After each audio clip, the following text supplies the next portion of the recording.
एक मिनट जीजा जी, ये लोग आपके पास इतनी आस लेकर आए हैं और आप इनकी मदद करने की जगह इन्हें धुतकार रहे हैं। क्योंकि मैंने ऑपोजिट पार्टी का केस अपने हाथ में ले लिया। लेकिन गलत लोगों को जितवाना तो नाइंसाफी है। अच्छा, तो तुम इन्हें इंसाफ दिला दो ना।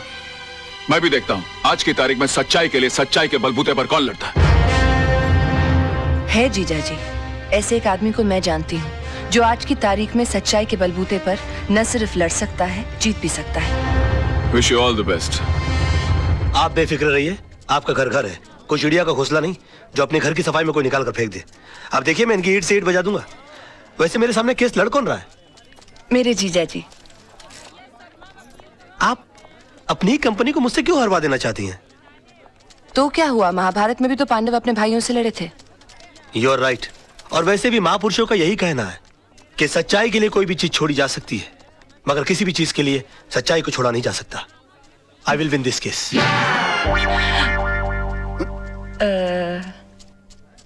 मिस्टर आनंद म्हात्रे, आप जिस जगह में रह रहे हैं वो जगह आपने कब और कितने में खरीदी?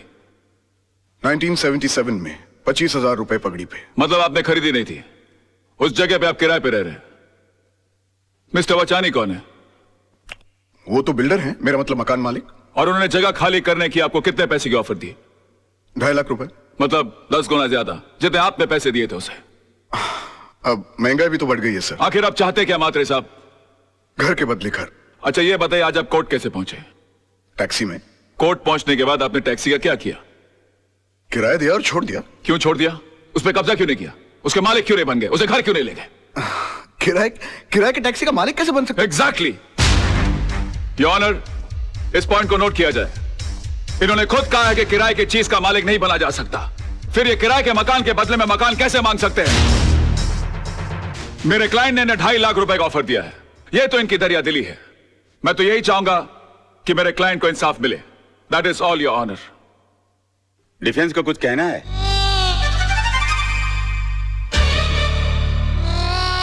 राज, गो, गुड लक। चल चल, छुट्टी कर दे सबकी। डिफेंस कुछ कहेंगे? Get up, get up, get up.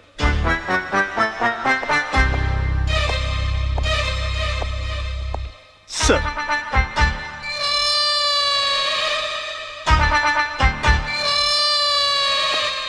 Mister Malhotra, are you alright? हाँ? हाँ।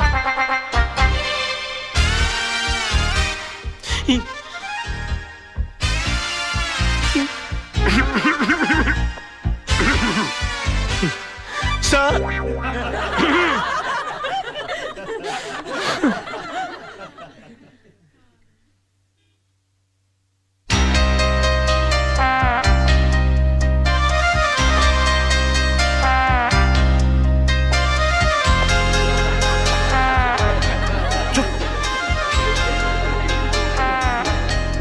Order order order.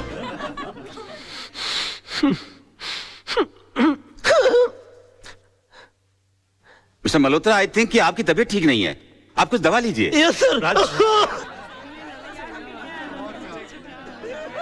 Court is adjourned for lunch. Forget about it. बैठ जाओ, बैठ जाओ। राज, अगर अंदर है तो बाहर करना। सोचने की कोशिश करो। ओ यार, मैं पहली बार केस लड़ा था, मुझे तो डायरिया हो गया था। बोलिए ना। हाँ, सोचने की कोशिश करो। हाँ, हम कर सकते हैं ना।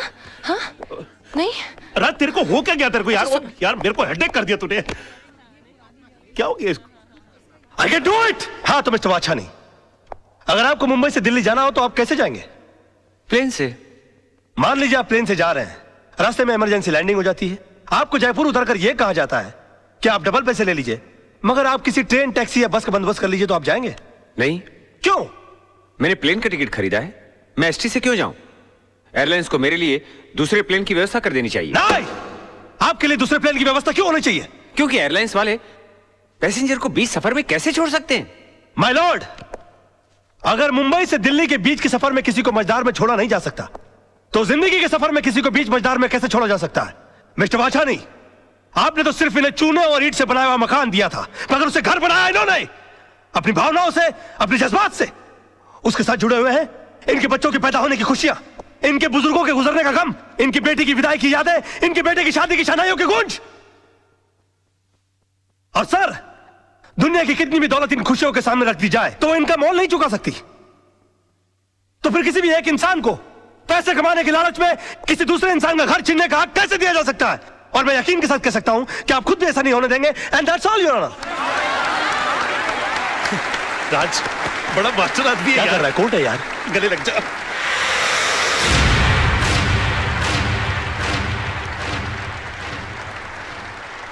वकील साहब, आपने सिर्फ ये केस नहीं जीता है, बल्कि हम सबके बच्चों के घरौंदों को उजड़ने से बचाया है।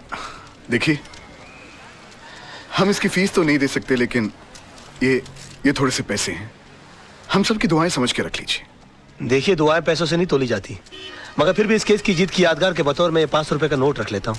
Thank you. जैसे आपकी मर्जी।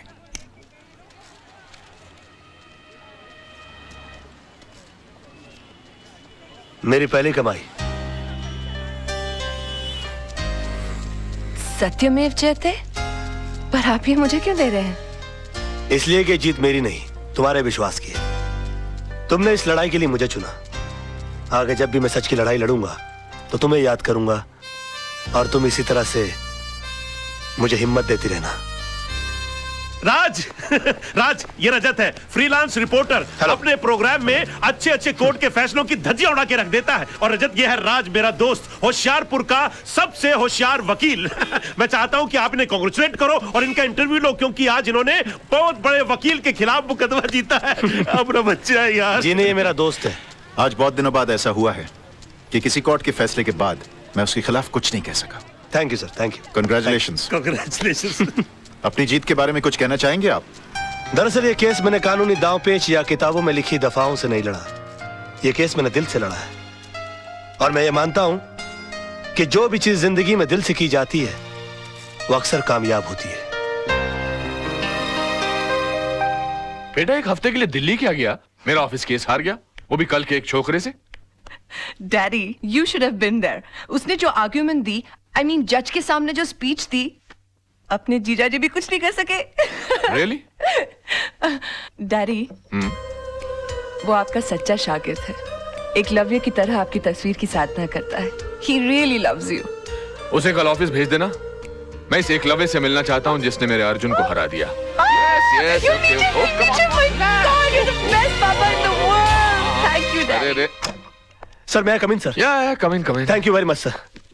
सर प्रणाम सर। प्रणाम प्रणाम। सर प्रणाम सर। ये क्या कर रहे हो भाई? सर, मैं आपका बहुत बड़ा फैन हूं, और मेरा यकीन मानिए कि नील आर्मस्ट्रांग को भी चांद पर पहला कदम रखते हुए इतनी खुशी नहीं हुई होगी जितनी खुशी आपके इस कैबिन में पैर रखते हुए मुझे हुई है। I am Raj sir. राज, हाँ सोनम तुम्हारे बारे में बता रही थी भाई, मुझे भी तुमसे मिलकर बहुत खुशी हुई। पैर छोड़ो भाई। जी सर, जी। Okay okay okay. बेटा कुछ खाओ बेटा, खाओ। नहीं सर, मेरा सोमवार है। सोमवार मतलब? I mean I am fasting sir. तुम इन बातों में यकीन रखते हो? सर, मेरा यकीन सिर्फ देवी देवताओं को खुश करने के लिए नहीं है, बल्कि मेरा ऐसा मानना है कि हिंदुस्तान की आबादी के 50 करोड़ अमीर लोग अगर कभी कभी अपना एक वक्त का खाना छोड़ दें तो 25 करोड़ गरीब लोगों को 2 वक्त का खाना मिल सकता है। It's brilliant. सोनम तुम्हारी बहुत तारीफ कर रही थी, बता रही कि तुम केस कमाल के लड़ते हो। सर, ये भी आप ही की तारीफ है सर। मेरी? जी सर। कैसे? सर, मैं लॉ कॉलेज के दिनों से ही आपके जीते हुए केसेस की रेफरेंसेस लेता आया हूं। यहां तक कि आपके इस केस में भी मैंने आपके 82 के जीते हुए कालेकर और खन्ना का रेफरेंस लेकर ही ये केस जीता। मतलब तुमने मेरे केसेस के रेफरेंसेस को लेकर मेरे शिष्य को हरा दिया। सर, आखिर एक शिष्य में और एक भक्त में फर्क होता है सर, और मैं आपका भक्त हूँ। Oh my God, मैं तुम्हें एक ऑफर देना चाहता हूँ भाई। Sir, you don't have to give me offer, you just order me, sir. I don't believe this. Wait a minute. मैं देखो कहाँ गए? यहाँ से। मैं एक सोशल सर्विस सेंटर चलाता हूँ जहाँ पर गरीब लोगों को ऐसी एडवाइस देता हूँ। Yes, sir. वहाँ पर तुम्हारे जैसे होनहार और दिल के साफ इंसान की जरूरत है। जी। तुम 2-4 घंटे निकाल के वहाँ पर मदद करो। वहाँ तुम्हें पैसे तो नहीं मिलेंगे, लेकिन दुआएं बहुत मिलेंगी। I will definitely do the needful, sir. Okay. और मैं आज शाम को ज्वाइन कर लेता हूँ। Okay. प्रणाम। Okay. अरे okay, कोई है? चला, कोई भी आदमी ऐसे बड़ा आदमी नहीं बन जाता। गजब का शुरू आदमी है यार, फोकट में ही काम करा लेना चाहता है। और ससुर ने एक बार भी नहीं पूछा कि बेटे तेरा उपवास है तो दूध पी ले, फ्रूट खा ले। अरे भाई, पानी पूरी लगाना भाई। जी सर। इससे पहले कि मैं बेहोश हो जाऊं और मुझ पे पानी मारना पड़े, पानी पूरी खा लूं तो बेटर है ना। ये लीजिए। अरे एक मिनट गाड़ी रोको।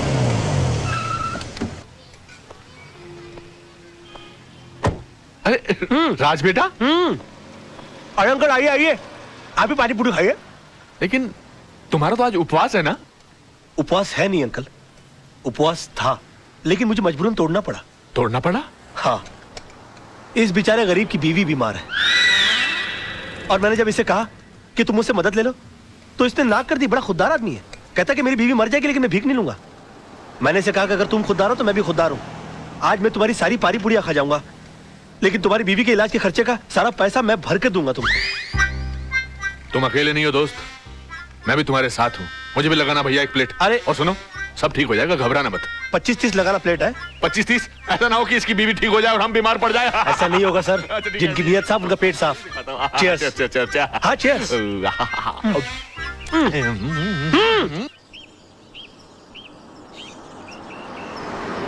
भाई कमाल का लड़का है राज।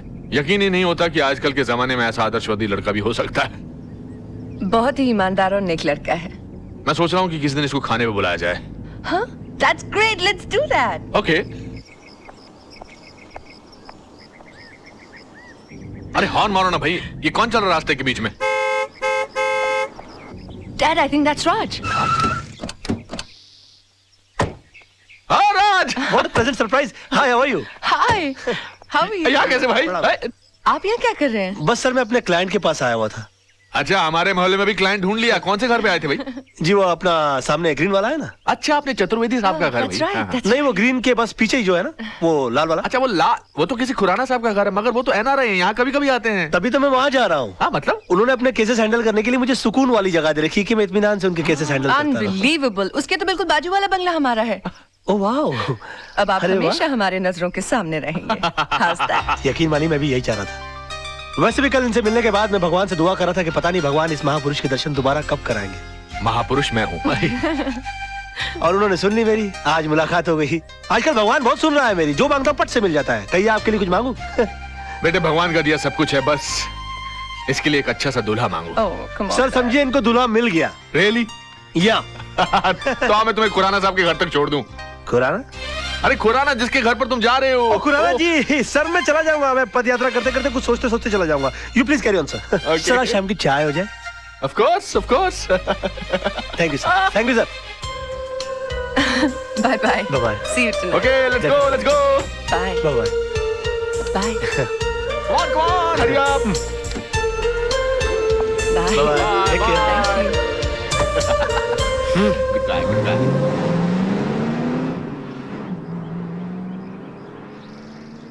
ए रुको रुको रुको। Shut up. कोई गेट पर क्यों नहीं है? सब लोग अंदर क्या कर रहे हो तुम लोग? हाँ कहाँ रहते हो तुम लोग? हम तो पीछे रहते हैं। पीछे? तुम्हें पगार पीछे रहने की मिलती है आगे रहने की?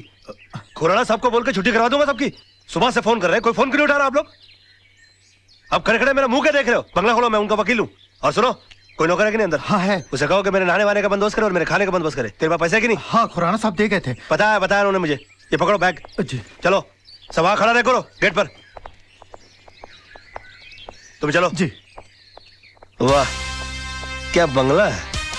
और इस बंगले के मालिक का नाम है खुराना। अब मेरा क्या बिगाड़ लेगा जमाना? पापा हमने अपनी तरफ से कोई कसर नहीं छोड़ी।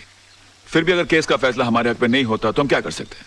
हमेशा जीत हमारी हुई है। एक आधी हार से क्या फर्क अरे पड़ता है? सवाल हार या जीत का नहीं है, सवाल एक बेगुनाह इंसान को इंसाफ दिलाने का है। Dad. सोचो इस बारे में सोचो, जरा दिमाग लगाओ। पापा आप जैसे जीनियस नहीं सोच सकते तो हमारी क्या औकात है? Thank you for calling me a genius, पर बेटा सोचना तो पड़ेगा। सर वही तो सोचो। सोचोगे नहीं तो केस हार जाएंगे बेटा। सर। राज। बेटा क्या करते हो, डरा दिया। Sir hi. Hello, Raj. लगता है किसी जबरदस्त केस की डिस्कशन चल रही है। कहीं तो मैं भी कुछ कंट्रीब्यूट करूं? आपका बोलना जरूरी था। क्यों? ये किसी चाल का मुकदमा या पार्टनरशिप डील की ड्राफ्टिंग नहीं चल रही है। मर्डर केस की डिस्कशन हो रही है और इस डिस्कशन के लिए आप बहुत छोटे हैं। गुस्ताखी के लिए माफी चाहता हूं, मगर रावण ने भी हनुमान जी को एक मामूली वानर समझा था और फिर उन्होंने सारी लंका में आग लगा दी थी। वाह क्या बात है। जीजा जी, कभी किसी को अंडर एस्टिमेट नहीं करना चाहिए। सर आप ये मनोहर तांबे के केस को लेकर परेशान हो रहे वही हैं? तो बात है यार, समझ में नहीं आ रहा क्या कर। ये मनोहर तांबे वही है ना जिसके साथी ने उसके ऊपर जानलेवा हमला किया और उसने अपने सेल्फ डिफेंस में उसका मर्डर कर दिया? हाँ, मगर सर जज को इस बात पर कन्विंस करना बहुत डिफिकल्ट है, क्योंकि जज ने उसके खिलाफ बहुत अजीब सी राय कायम कर ली है, क्योंकि वो 3 साल से सजा काट रहा है चोरी के इल्जाम में।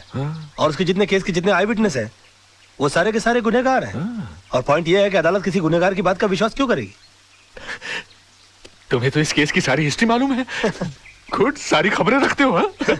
सर मैं आपका चेला हूँ और चेलों को गुरु की हर बात की खबर रखनी चाहिए। Thank you. खबर रखने से यहाँ कुछ नहीं होता राज साहब। मसला यहाँ केस जीतने का है। उसका हल भी है मेरे पास। मेरे पास एक ऐसा सबूत है जिसे जज के सामने पेश करते ही ये बात साबित हो सकती है कि सेल्फ डिफेंस में आदमी किसी का भी मर्डर कर सकता है। कैसे? ऐसे।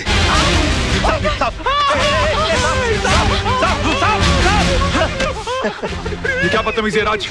ये बदतमीजी नहीं आदर्श साहब, ये सबूत है और इस सबूत को जज साहब के टेबल के ऊपर रख देना है। वो भी बिल्कुल तुम्हारी तरह रिएक्ट करेंगे और उसके बाद जज साहब को सिर्फ एक सवाल पूछना है कि अगर आप जैसी सूझबूझ वाला आदमी अपनी जान का खतरा पाते ही सबसे पहले खतरे को खत्म करने का काम करता है, तो मनोहर तांबे जैसे आदमी ने सेल्फ डिफेंस में अगर किसी का खून कर दिया तो क्या गलत? वाह वाह वाह मेरे बच्चे, brilliant. Too cool, too cool, deadly. तुम्हारे दिमाग में ऐसी आइडिया आते कैसे हैं यार? सर मैं आपका चेला हूँ, मैं नहीं सोचूंगा तो कौन सोचेगा? क्या कर रहे हो? प्लास्टिक।